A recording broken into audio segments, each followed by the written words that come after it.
மக்களே, மாணவ நண்பர்களே, வருங்கால அரசு அதிகாரிகளே, அனைவருக்கும் வணக்கம். நான் உங்கள் பொன்வேல் பாண்டியன், நடப்பு நிகழ்வுகள் ஆசிரியர். இன்றைய தினத்தில் நம்ம பார்க்க போகிறது ஜூலை 24ஆம் தேதிக்குரிய தினசரி நடப்பு நிகழ்வுகளின் தொகுப்பு. சரிங்களா?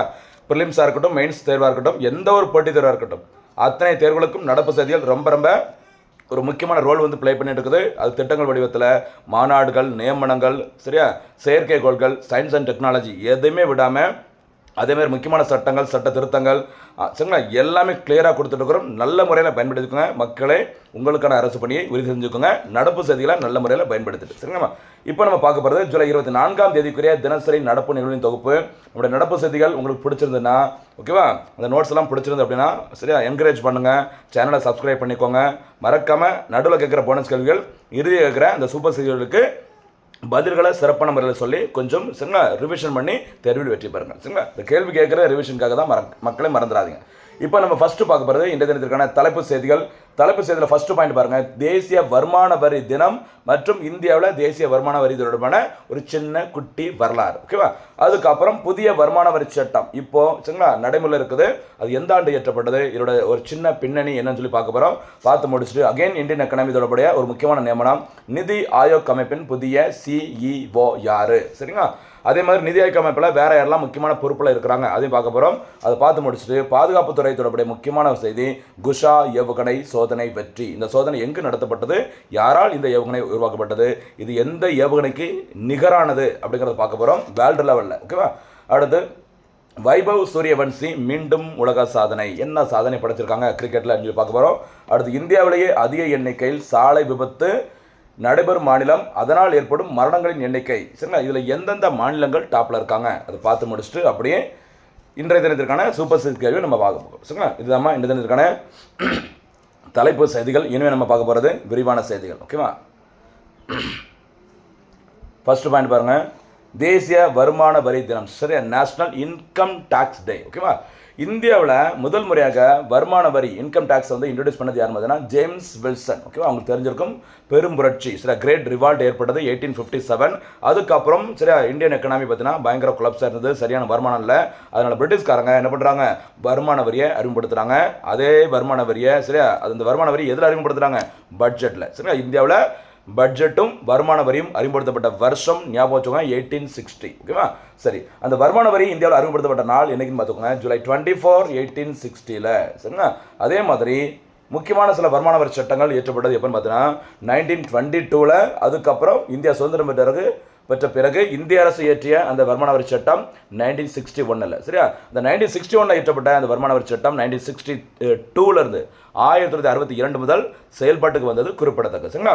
அதுக்கப்புறம் 63 பார்த்தீங்கன்னா சிபிடிடி என்று அழைக்கப்படும் central board of direct taxation, சரியா, மத்திய நேரடி வரிகள் வாரியமும் உருவாக்கப்பட்டது. ஞாபகம் வச்சுக்கோங்க. சரிங்களா? சின்ன சின்ன விஷயமா தெரியும் நம்ம கொடுக்குற பாயிண்ட்டு, ஆனால் அது அவ்வளோ முக்கியம், ஒரு கலெக்ஷனாக இருக்கும், தயவுசெய்து பயன்படுத்திக்கோங்க. சரியாம்மா?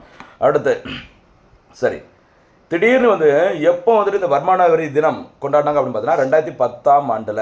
அதுக்கு என்ன காரணம் அப்படின்னா 1860 இன்கம் டேக்ஸ் இன்ட்ரடியூஸ் பண்ணுறாங்க. அவருடைய 150வது ஆண்டு கொண்டாடப்பட்ட வருஷம் 2010.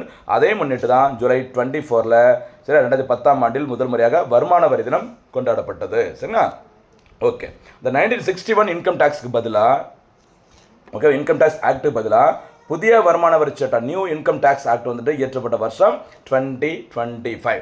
இந்த புதிய வருமான வரி சட்டம் 2025 ஆனது game in to effect from, சரி, நடைமுறைக்கு வந்த நாள் ஏப்ரல் 1, 2026. மக்களே மறந்துடாதீங்க, ரொம்ப முக்கியமானது. சரிங்களா? அடுத்து போலாமா?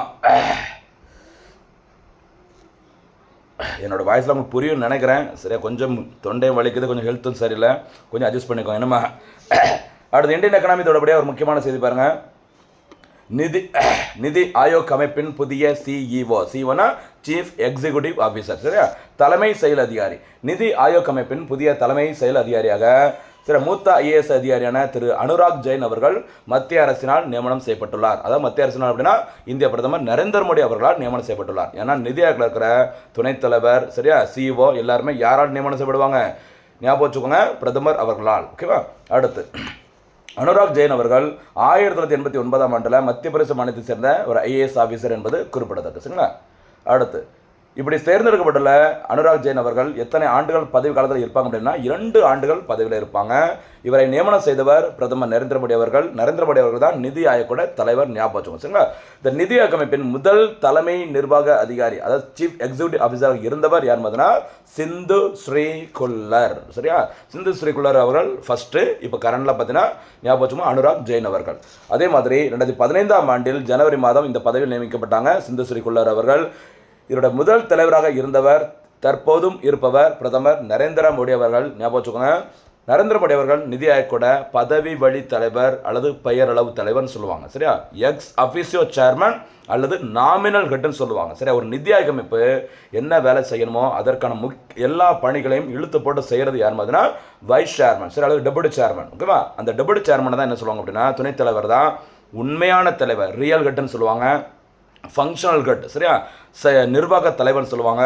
எக்ஸிக்யூட்டிவ் ஹெட், சரியா, செயல் தலைவர்னு சொல்லுவாங்க. ஏன்னா களப்பணி, இந்த ஃபீல்டு ஒர்க்கை செய்கிறது, அதாவது ஒரு நிதி ஆயோக் அமைப்பை என்ன செய்யணுமோ, அதாவது நிதி ஆயோக் அமைப்பு என்பது மத்திய அரசின் சிந்தனை களஞ்சியம், திட்டங்களை வகுப்பது அவங்களோட வேலை. ஆனால் கட்டளையிடும் அதிகாரம் கிடையாது. சரிங்களா, யாருக்கு? நிதி ஆயோக் அமைப்பு இருக்கு. அந்த நிதி ஆயோக் அமைப்போட துணைத் தலைவர் தான் எல்லா வேலையும் இறங்கி செய்வாங்க. இவரோட முதல் துணைத் தலைவராக இருந்தவர் திரு அரவிந்த் பனகாரி அவர்கள். அரவிந்த் பனகாரி அவர்கள் தற்போது 16வது நிதி ஆணையம் ஃபினான்ஸ் கமிஷனோட சேர்மனாக இருக்கிறாங்க. ஞாபகம் வச்சுக்கோங்க சரிங்களா. இந்த நிதி ஆணையத்தோட தற்போதைய டெபுட்டி சேர்மன் யார் பார்த்தீங்கன்னா அசோக் குமார் லகிரி அவர்கள். அப்போ யார் தலைவர்? பிரதமர் நரேந்திர மோடி அவர்கள். துணைத் தலைவர் தற்போது அசோக் குமார் லகிரி அவர்கள். நியூ சிஇஓ ஆஃப் நிதி ஆயோக் அப்படின்னு பார்த்தீங்கன்னா அனுராக் ஜெயின் அவர்கள். மறக்காதீங்க சரிமா. அடுத்து பாதுகாப்புத்துறை தொடர்புடைய ஒரு முக்கியமான செய்தி பாருங்கம்மா.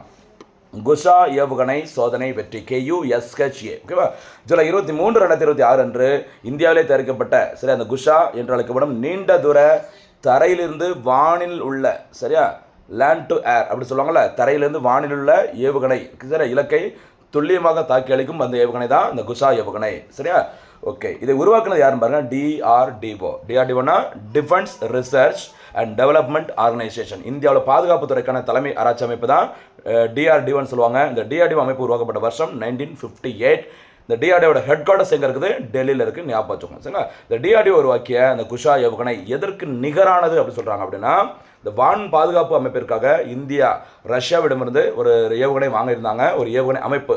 அதோட பேர் S-400. சரி, S போட்டு 400. அந்த S-400க்கு ஈக்குவலாக சரி நிகரானது தான் நிகரானது தான் இந்த குஷா ஏவுகணை அப்படின்னு சொல்கிறாங்க.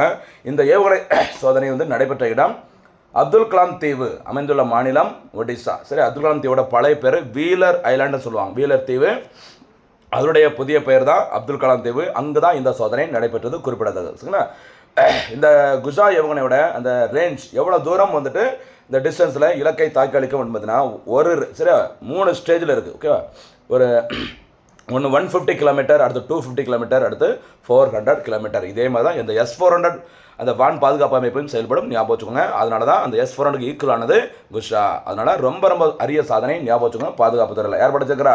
DRDO ஏவுகணையோட பேர் குஷா. ஞாபகம் வச்சுக்கோங்க. அடுத்து வைபவ் சூரியவன்சி உலக சாதனை. சரியா, ஏற்கனவே இந்தியன் கிரிக்கெட் டீமில் யங்கஸ்ட் பிளேயரா, சரியா, இளம் வயது வீரராக வந்து சாதனை படைச்சிருக்கிறாங்க. சச்சின் டெண்டுல்கர் அவருடைய சாதனையை முறியடிச்சிருந்தாங்க. இந்த சூழ்நிலையில் இன்டர்நேஷனல் கிரிக்கெட்டில் ஃபர்ஸ்ட் டைம் பார்த்தீங்கன்னா ஒரு ரெக்கார்ட் பண்ணியிருக்கிறாங்க.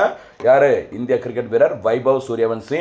வைபவ் சூரியவன்சி அவர்கள் பீகார் மாநிலத்தை சேர்ந்தவர். சரியா, ஜூலை 23, 2026 அன்று ஜிம்பாப்வே, சரியா, ஆப்பிரிக்க அணியான ஜிம்பாப்வே அணிக்கு எதிராக T20 கிரிக்கெட் போட்டி நடைபெற்றது. அதில் தன்னுடைய 15 வயது மற்றும் 118 நாட்களில் அந்த T20 கிரிக்கெட்டில் ஆஃப் செஞ்சுரி, சரியா, அரை சதம், அதுவும் பார்த்தீங்கன்னா 18 பந்துகளில் அடிச்சிருக்கிறாங்க. இதன் மூலம் குறைந்த வயதில் இன்டர்நேஷனல் T20 கிரிக்கெட் மேட்ச்சில் செஞ்சுரி, சரி, ஆஃப் செஞ்சுரி, சரி, அரை சதம் அடித்த முதல் வீரர் அப்படிங்கிற சாதனை படைச்சிருக்கிறாங்க. யாருமா? இளம் வீரர். சரி, இளம் வீரர் அப்படின்னு சாதனை யார் படைச்சிருக்கிறாங்க? வைபவ் சூரியவன்சி. எத்தனை வயசில்? 15 வயது 118 நாட்கள்.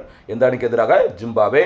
இன்னும் நிறைய ரெக்கார்டை கண்டிப்பாக வைபவ் சூரியவன்சி அவர்கள் படைப்பாங்க, நம்புகிறோம். சரிங்களா, பார்க்கலாம். அடுத்தபடியாக இன்னொரு முக்கியமான செய்தி, இந்த விழிப்புணர்வுக்காக கண்டிப்பாக இந்த மாதிரி கேள்விகள்லாம் வரும் பாருங்கள். இந்தியாவிலேயே அதிக எண்ணிக்கையில் சாலை விபத்து மற்றும் சரியா மரணங்கள், ஓகேவா, ரோடு ஆக்சிடென்ட், அதுக்கப்புறம் அந்த ரோடு ஆக்சிடென்ட் ஏற்படுகிற மரணங்கள் யார் டாப்பில் இருக்கிறாங்கன்னு சொல்லி பாருங்கள்.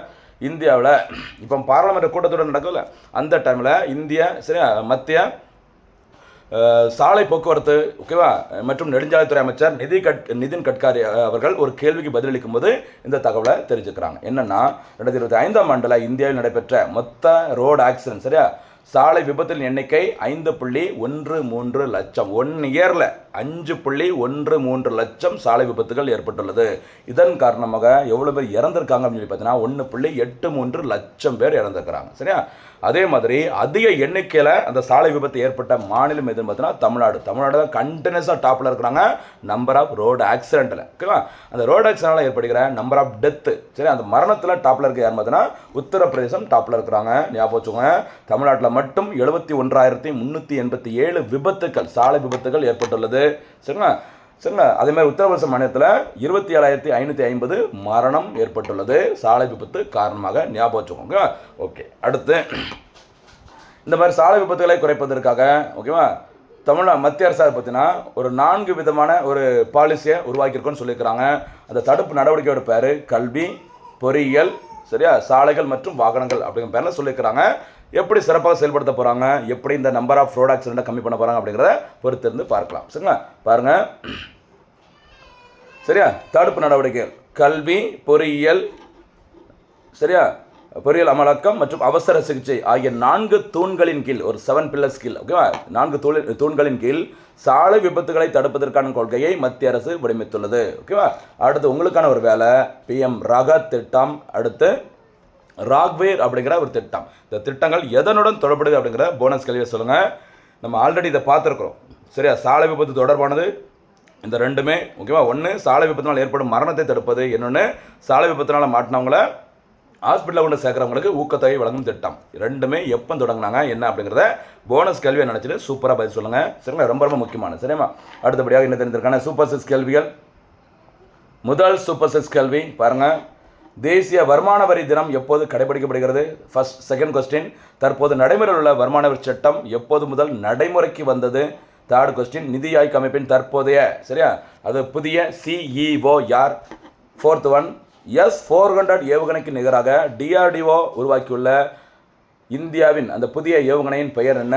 ஃபிஃப்த் கொஸ்டின், T20 சர்வதேச கிரிக்கெட் போட்டியில் குறைந்த வயதில் அரை சதம் அடித்த வீரர் யார்? ஆறாவது கேள்வி, இந்தியாவிலேயே அதிக எண்ணிக்கையில் சாலை விபத்து ஏற்பட்டுள்ள மாநிலம் எது? இதற்கான பதில்களை சிறப்பான முறையில் கண்டிப்பாக கமெண்டில் சொல்லுங்கள். இல்லாட்டினா நோட்டில் எழுதியாவது வச்சுக்கோங்க. அப்போ தான் நீங்கள் ரிவிஷன் பண்ண முடியும். கண்டிப்பாக தேர்வில் வெற்றி பெற முடியும். மீண்டும் சந்திக்கலாம். நன்றி, வணக்கம்.